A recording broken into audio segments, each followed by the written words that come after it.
Hey everybody, it's Eric Torenberg, co-founder, partner of Village Global, a network-driven venture firm. And this is Venture Stories, a podcast covering topics relating to tech and business with world-leading experts.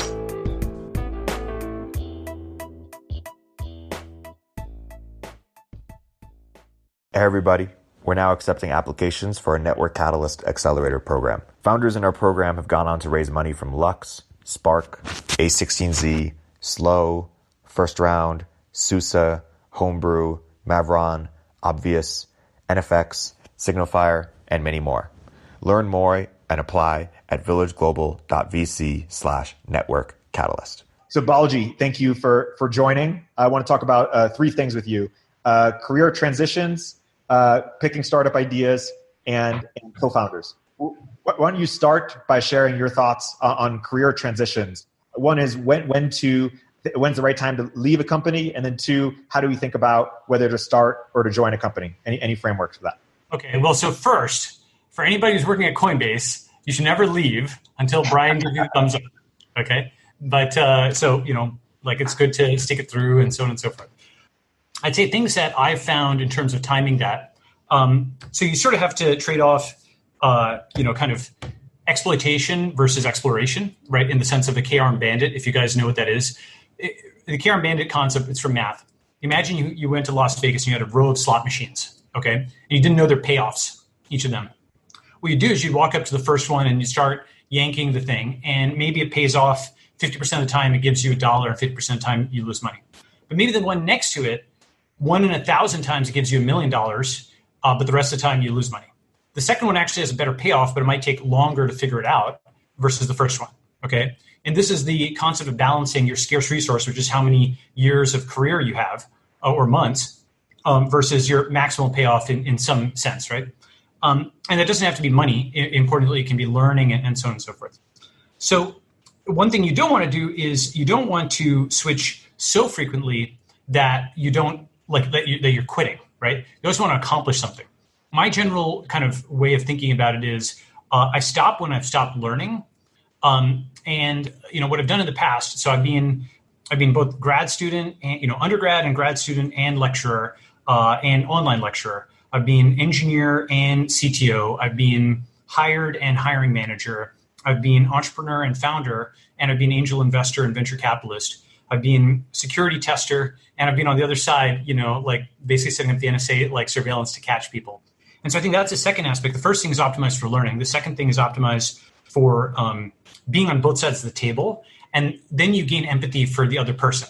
And you understand what their incentive structure is and why they're not actually being, a bad person if they're disaligned with you. They just have a different incentive structure. And the third, I would say, is, to do something that, and this kind of relates to your third question, Eric.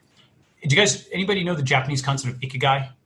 Ikigai, basically, it's like the intersection of four things. I think it's what you're good at, what can make you money, what the world needs, and what you're passionate about, right? So your skills, so what you love, right? So that what you're personally interested in, what you're skilled at, what you can monetize, and then what the world needs, right?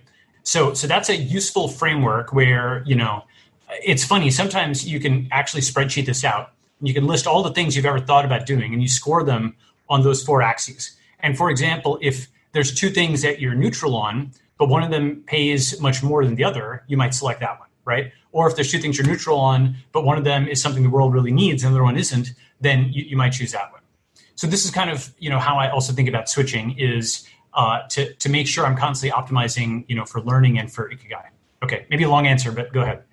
So for people who are like Soups, I just pick on Soups, for example, he left Coinbase, then joined another company, then started his own company, which we're happy to be investors in.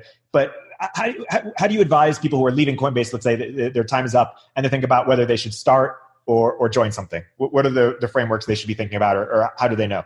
Well, I mean, it's about your specific personality. I mean, personally, I found that, the only kinds of things I can do, like founding a company is so hard that you really, there's folks who now kind of do it in almost like a pre-professional way, like, let me get my MBA by founding something. In VC, you'll often hear associates say, I want to be an operator. And I'm like, operate what? Like I'm sure Elon didn't think of himself as, I'm going to go and be an operator next. It's like he wanted to build something he couldn't buy, which was a trip to Mars, right? And I think the level of difficulty, psychological difficulty, and frankly, economic irrationality in the middle of doing a startup is something that you really can only do if it offers you non-economic ideological rewards, at least for someone like me. And that's because in the middle of doing a startup, there are a bunch of, what Anderson Horowitz calls whiff-IO moments, okay? Whiff-IO means we're fucked, it's over, okay?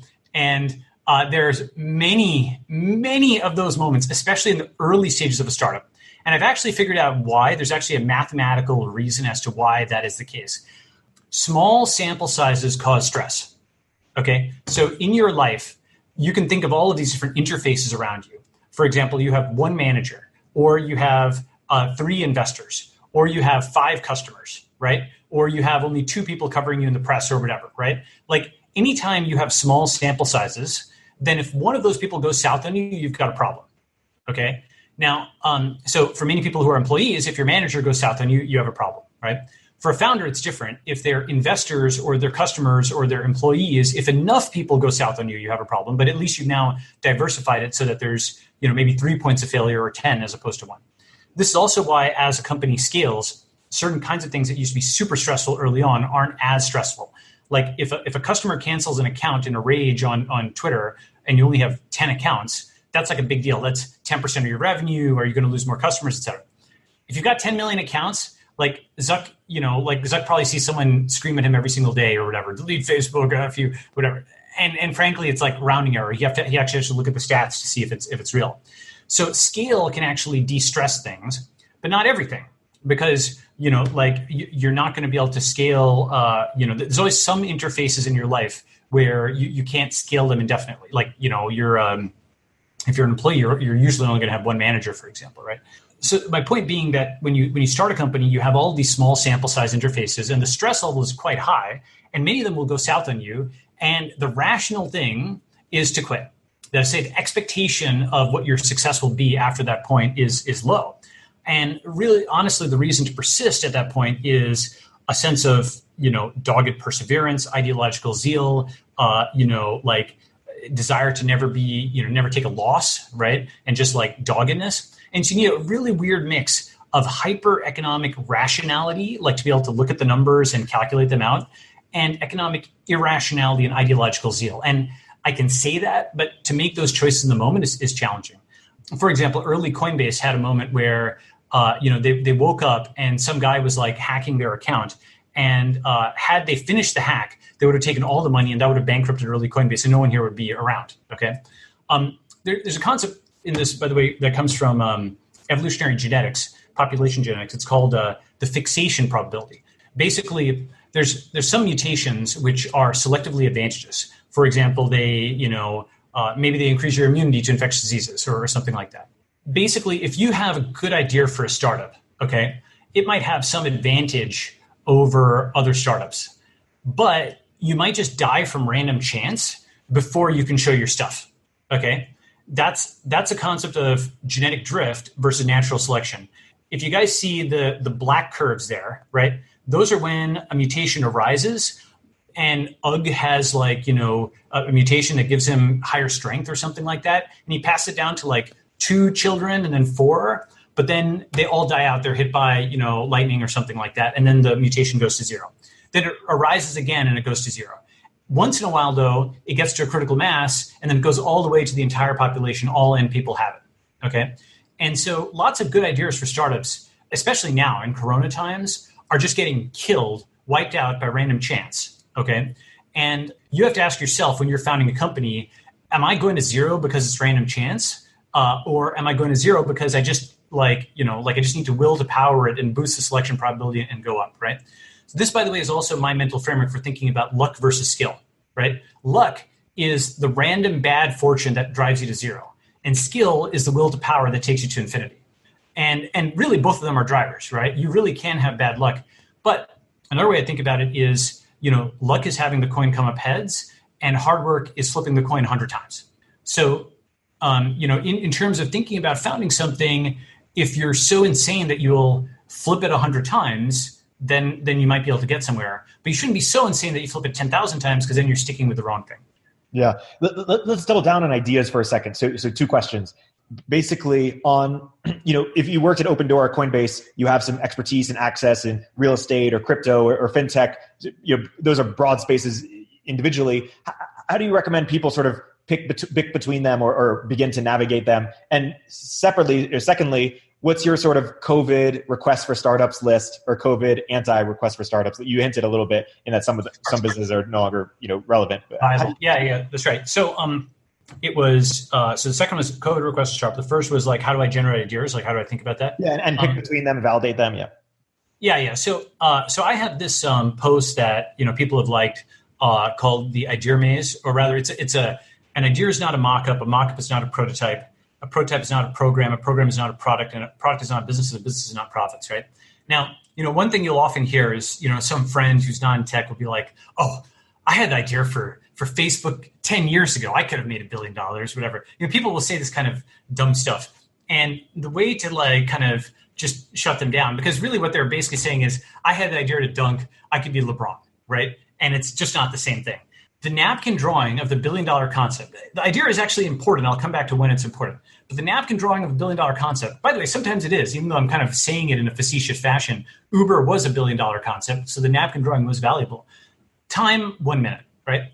To make a wireframe with all user screens, that's actually some effort. That's like a day, okay? Then to actually get an ugly hack, you snap your no code or whatever, that's a weekend. Then clean code, that's like at least a couple of weeks to a month. Then, you start doing design and copywriting and pricing, and the physical components can take you a few months. I mean, obviously you can launch it faster than that, but if it's got anything physical, it'll take a while. Then you're doing incorporation and filings and payroll. A lot of this stuff is sped up since the time that I posted this, which was 7 years ago. But the concept is still there, right? Essentially, each step there is a significant increase in the amount of time and energy to take this kernel of a concept and turn it into a business, okay? And so, what you should expect to do is generate tons of ideas that you leave at the base of the mountain, okay? You need to be super, super generative, because most of them you're not going to want to spend 5 years of your life on, okay? So that's kind of first concept about ideas, is there's a huge difference in the idea and the execution, and this is a way of quantifying that. Now, with that said, if you scroll down a little bit, there's kind of thesis, antithesis, synthesis on this. So the thesis is kind of the East Coast conventional wisdom. I have nothing against Winklevosses, by the way, but basically, you invented Facebook without inventing Facebook, right? Or the IP matters, the idea matters. This is the kind of people who think, the researcher who came up with the drug is the same as a pharma company that actually got through regulatory and shipped and scaled and replicated that academic research, much of which actually doesn't replicate. There's a huge, huge gap between those things. The delusion here comes from the fact that people think writing something down is the same as doing it. Now, the other side of it is, kind of the Silicon Valley mantra. It's not the idea, it's execution. And that's like Bob Metcalf's thing over here. But I will come back to a 70-30, which is the following. There's some ideas that are compare, I have an idea for a social network for pet owners, to I develop a low-cost way to launch objects into space, okay? The former is a completely undefensible thing where everything is in the execution of it. Can you actually grind through, acquire customers, and so on and so forth? The latter may be some fundamental physical insight, right? Through deep study, through equations, and so on, you actually have something real, okay? Some machine learning startups may be like that, for example. So you shouldn't underrate the idea to such a level that you think it's all execution, because execution has not just a magnitude of how hard you work, but a direction of where you're pointing it. And so that's my thesis, antithesis, synthesis. Idea is the direction, execution is kind of the magnitude along the direction. Of course, the faster you move, the faster you can change directions, and so on and so forth. Okay. So that's the second. The second go for it. Which is basically that you want to kind of generate a bunch and move in this. And the third thing with respect to ideas is just that you don't necessarily need to be super creative. The best thing to ask when you're generating ideas is, how are you different from the general population? Okay, for example, you guys are all employees of 1,000-person companies. Most of you are, at least at Coinbase, right? So you are seeing obvious workflow challenges within a 1,000-person tech company that the vast majority of people on the face of the planet are not seeing. And so anything that you run into, which is a problem specific to your job or to your personal experience that you think of as rare, you should write that down. Now, the flip side of this is like, apps for college students. That's a totally different kind of market. That's something where it's just true Lord of the Flies, extremely difficult. Like Snapchat and Facebook are very, very challenging because there's 1,000 different people who are trying to do that. Lots of college students with free time. A way to make it more defensible is to take your personal experience and arbitrage your personal experience. Okay, go ahead, Eric. If you wrote this today, besides the faster, everything's quicker, would it be meaningfully different? Not really. I think some of the things have been sped up because you can incorporate online. Stripe is there, no code is there. I'd probably advise no code and like online services much more, right? Because you can get pretty far with that. I might also say that and this is a third model, which is you might start with the community. So there's idea, there's execution, then there's a community, right? So nowadays, so I've got a following on my Twitter and my MOOC or what have you, and some of the interaction with them is sort of like person community fit, right?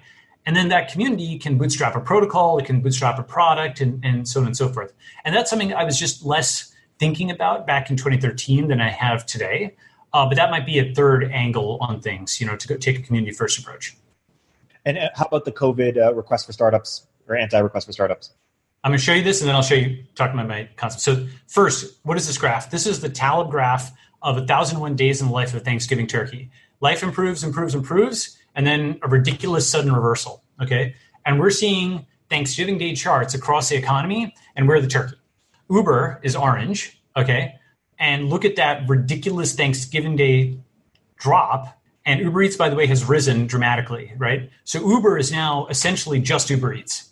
Their second business has become their first. That's literally their business, okay? Now, the thing about this is that's a reversal no business can plan for. Like fortunately for Uber, at least the corporation, they can just disengage drivers when demand plummets like this. But that's like a ridiculous drop, right? Like a 70% drop in revenue. However, here's the thing.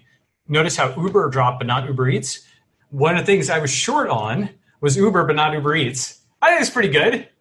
It's pretty specific as a prediction, right? In terms of what to be long and short on. And frankly, I never talk about trades online because that's investing advice or whatever. But let's just say that if you had reallocated your portfolio and listened to me around that time, you would have done pretty well, right? So like, for example, X-rays, drones, antiviral, CT scans, autonomy, diagnostics, face masks, remote work, telepresence, bioinformatics. I think that holds up. VR is the only one of those, and drones maybe I put an asterisk on simply because there's such supply chain disruption that the demand may there, but not the supply. We'll have to see if you can make VR headsets in the US. But everything else is clearly going, especially like remote work stuff, Zoom and stuff, obviously.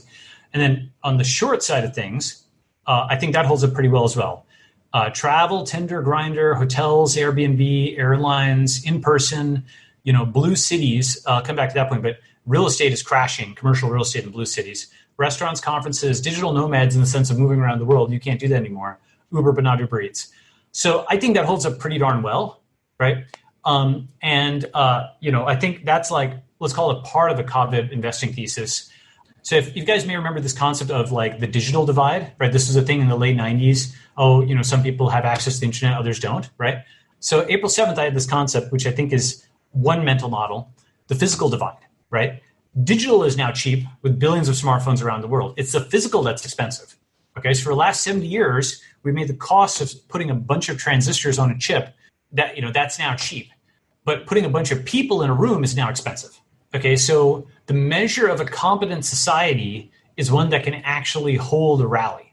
If you can do that, you are confident enough, and the people there are confident enough in the state and the diagnostics and so on that you can have this huge crowd that is being tested to within an inch of their life, and they all come and congregate there, right?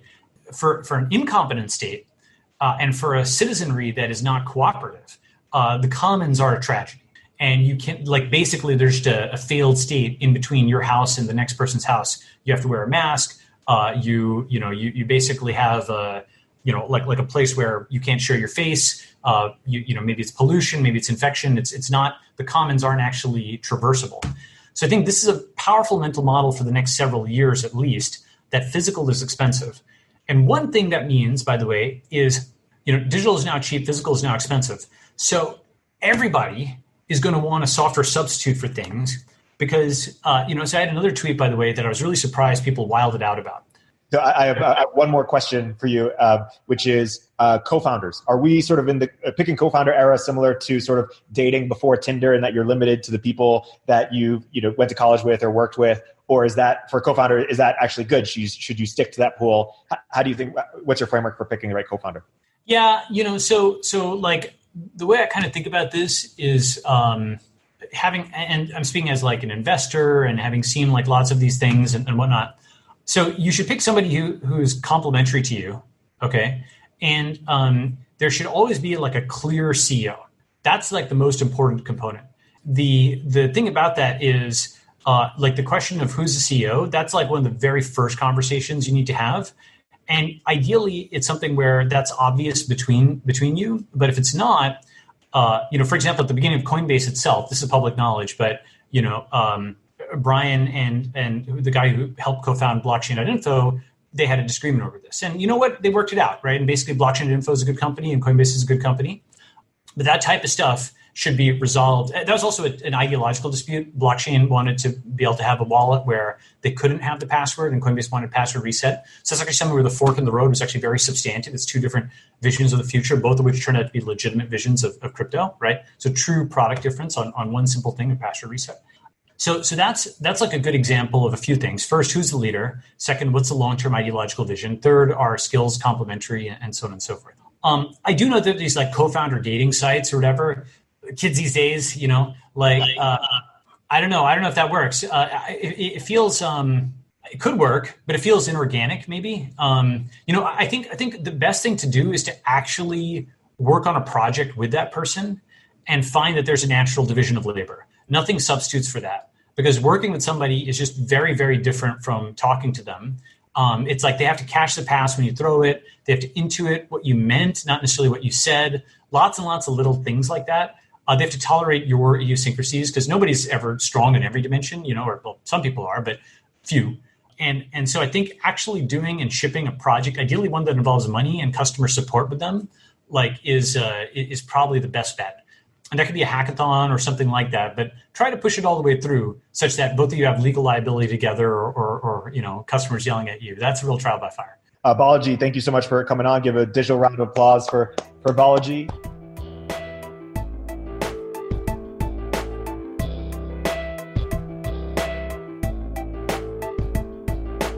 If you're an early stage entrepreneur, we'd love to hear from you.